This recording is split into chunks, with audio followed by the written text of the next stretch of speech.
So ayun, what's up for today's video ay ayan, maghanap tayong sakit ng ulo. Ayan, gagawa tayo ng trail bike at ito yung problema niya nung nabili natin.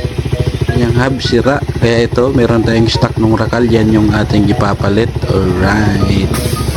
So ayan, nung napagawa ko na pala yan, ang problema ko ay yan, kanyang swing arm maliit, hindi kasi yung ating malaking ihi. Kasi nga nagpalit tayo ng hub na malaki. Kasi yung sa maliit kasi na stock ng wave is hanggang 38 lang may bibigay nilang sprocket. Ang mahal pa ng hub, buti may stock ako ng rakal. So ayan, ikakabit natin. Tapos nung nakabit na yung hub dun sa aking pinagawan, ayan din nila tinanggal yung bushing. Hindi tuloy na ikabit yung sprocket, di raw kaya kasi mahabang oras yung ugulin sa pagtanggal. Sabi ko sige, ako na magtatanggal at inuwi ko na ito sa bahay. Sa pagtanggal pala niyan, ayan, gumamit tayo ng welding para masunog agad yung goma at makuha natin yung bakal sa loob. Bali, ispat-ispat lang yan.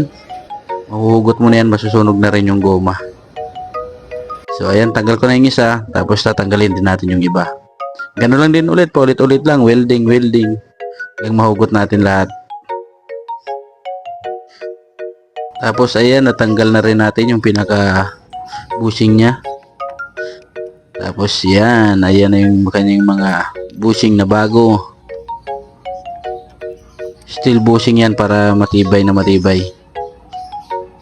So ayun, bago natin lagay, lagyan mo natin ng pampadulas. Lawayan natin yan.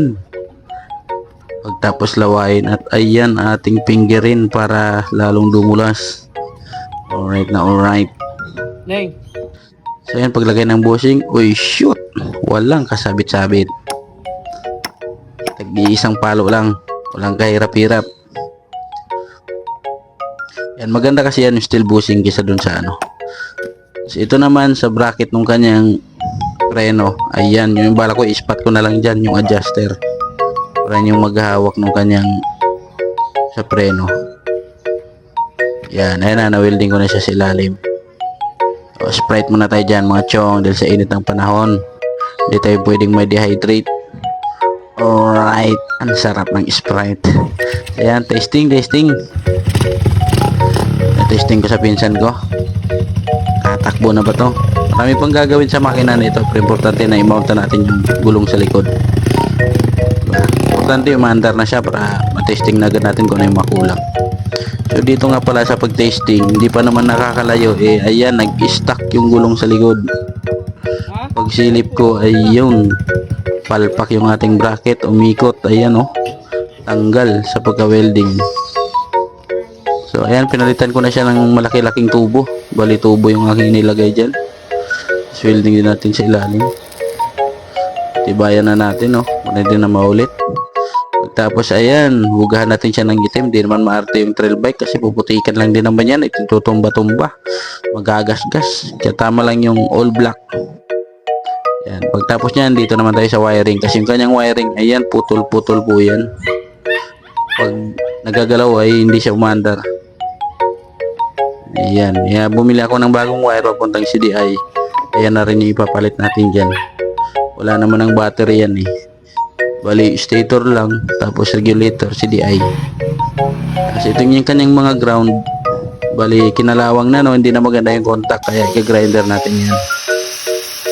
Yan, para kuminis. Pati dito sa kanyang regulator yan. Grinderan din natin yan para mag-contact siya ng maayos. So ayan, wiring tayo for today's video. Yan yung gusto kong ginagawa sa motor, yung pagwa-wiring. Kasi kahit paano yan, kabisado natin mag-wiring yan.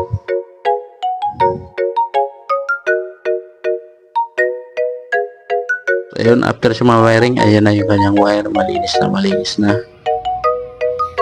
Yan, tapos nasa loob yung CDI. Tapos nagabang na ako ng dalawang wire dyan para sa battery kung sakaling maglalagay tayo. Tapos ito na siya. Ayun, ready for trail na yan. Medyo may kulang pa pala yan, yung carburetor kasi masyadong malaki, nalulunod. So next na yan. Importante okay na siya. Alright, bye bye.